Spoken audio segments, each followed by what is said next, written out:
Everything you want or don't want in life has a cause. Everything arises from specific conditions.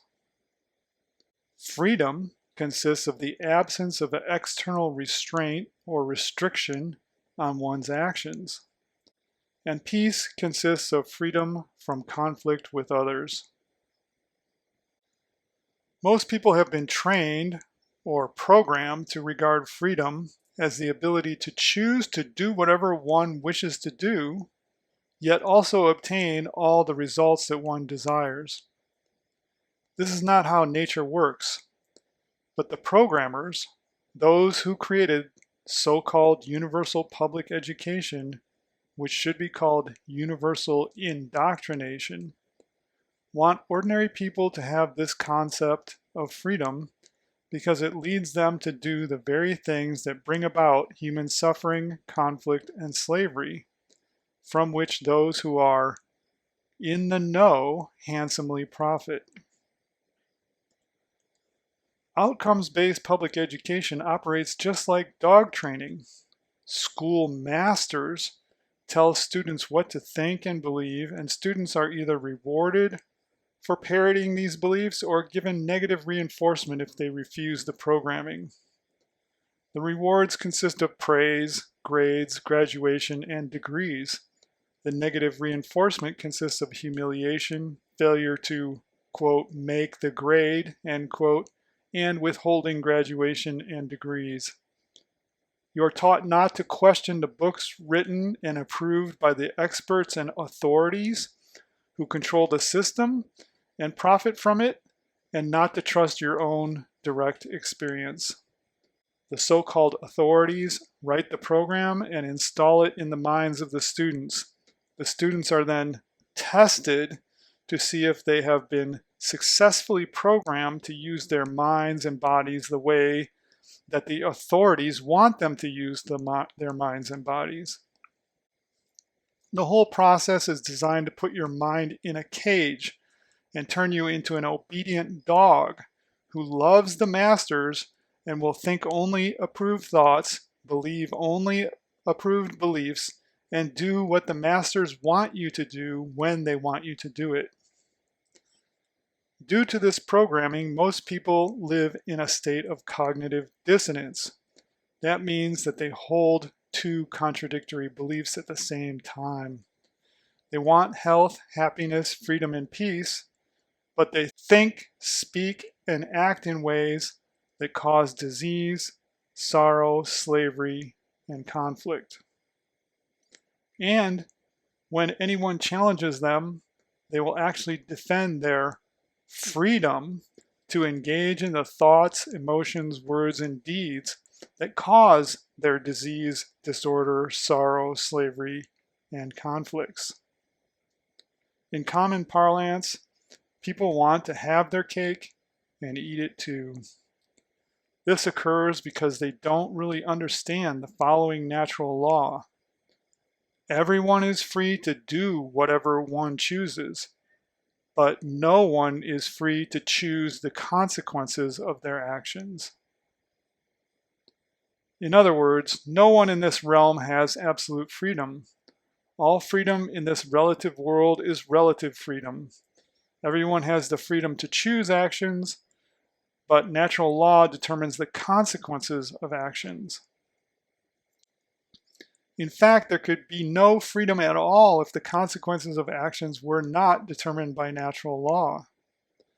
If consequences of actions were not determined, then actions would not have predictable results, and if results were not predictable, then one would be unable to choose actions to obtain specific results. Sometimes action A would produce X, which you do want, and sometimes it would produce Y, which you didn't want. You must have determinism as a condition for having freedom. It works both ways. There can be no determinism unless there also is some degree of freedom.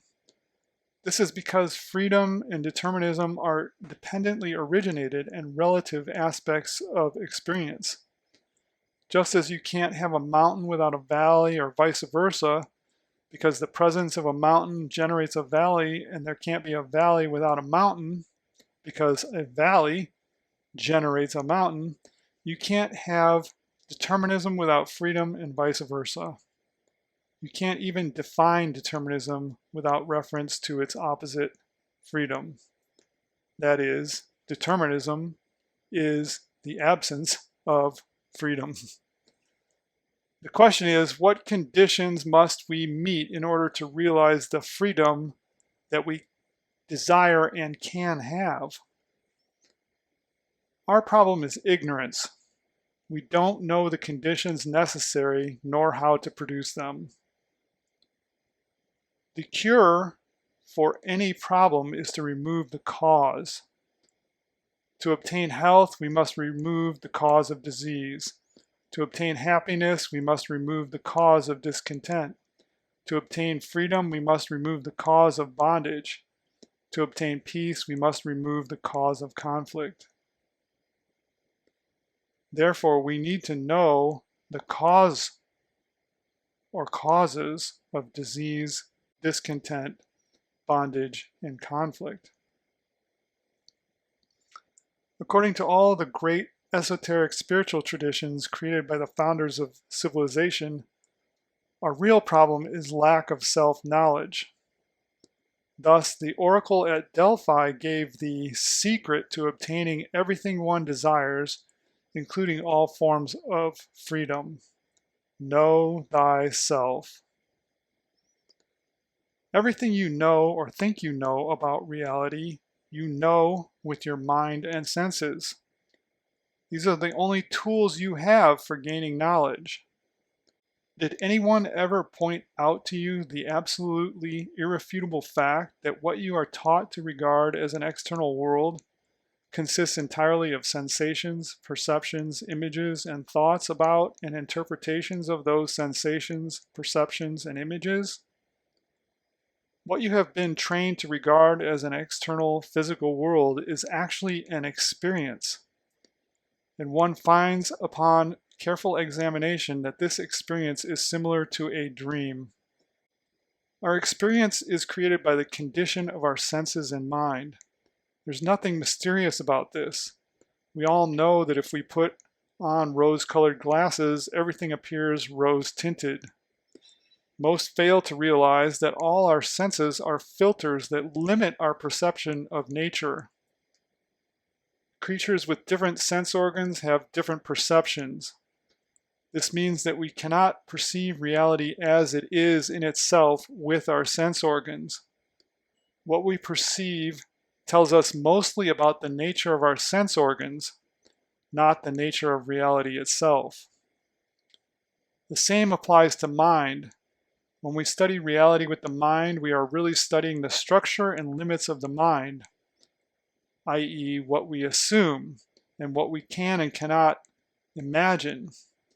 In his Critique of Pure Reason, Immanuel Kant proved that time and three-dimensional space are conditions that the finite mind superimposes on reality to create temporal three-dimensional experience. They're not features of reality itself. All of the great esoteric spiritual traditions of humanity arose from recognition of this fact that what we call the world actually consists of experience, which fundamentally consists of consciousness. Since health, happiness, freedom, and peace are experiences, and experiences consist of consciousness, all great spiritual traditions teach that the deep causes for disease, sorrow, slavery, and conflict lie hidden in the mind, not in the so-called external world. The founders of the great esoteric spiritual traditions and civilization understood that the quality of both individual and collective experience of this world is determined by the level of genuine self-knowledge and the degree to which people in the aggregate live in accord with that knowledge. That's why they emphasized seeking self-knowledge rather than knowledge of exterior things. When one obtains genuine self-knowledge, one understands that everyone, is a finite manifestation of one infinite reality, which consists of pure consciousness and intelligence. We can call it the infinite mind. Given that everyone is just a finite and temporary manifestation of one universal self, it follows that whatever one does to anyone, one does to oneself. This principle forms the foundation of natural moral law. Put otherwise, as ye sow, so shall ye reap. This natural law determines the universally valid definitions of right and wrong and the consequences of human behavior. Right action is action that aligns with reality, also known as the truth. We can define right action or moral action as any action which does not harm, damage, injure, or unjustly take life, liberty, or property from anyone else. Everyone has the right or is right to engage in any type of right action. Wrong action is action that does not align with reality. All wrong action arises from the false belief that one can benefit oneself by harming others. It is based on the false belief that one is special and authorized to lord over others, meaning that one has the authority to violently take life, liberty, and property from someone else for one's own benefit.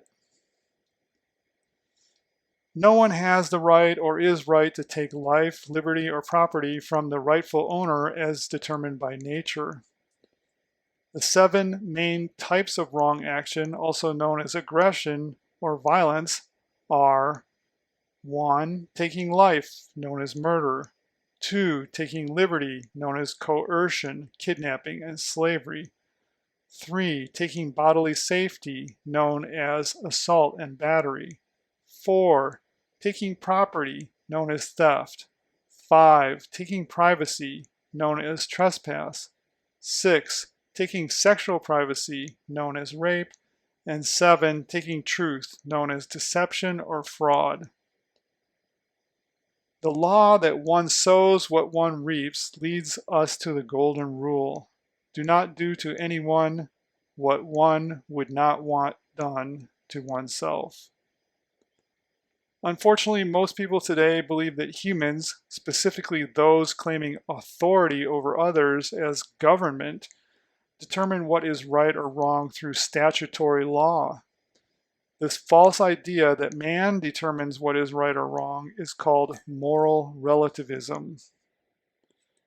The authorities endorse and promote moral relativism through their indoctrination system and propaganda because they know that this doctrine is demoralizing.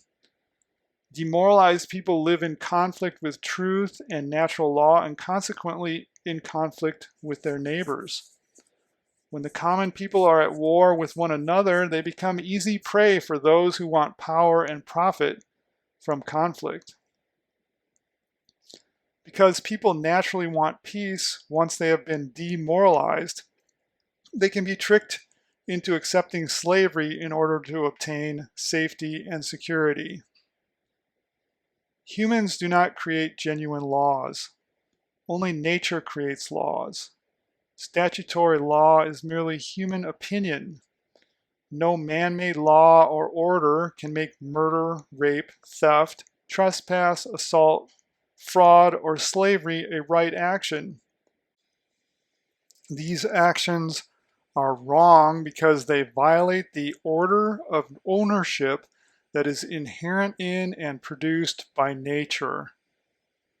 Simply, nature gives every sentient being right ownership of specific life and property, namely one's body and mind and the goods one can produce by self-employing body and mind.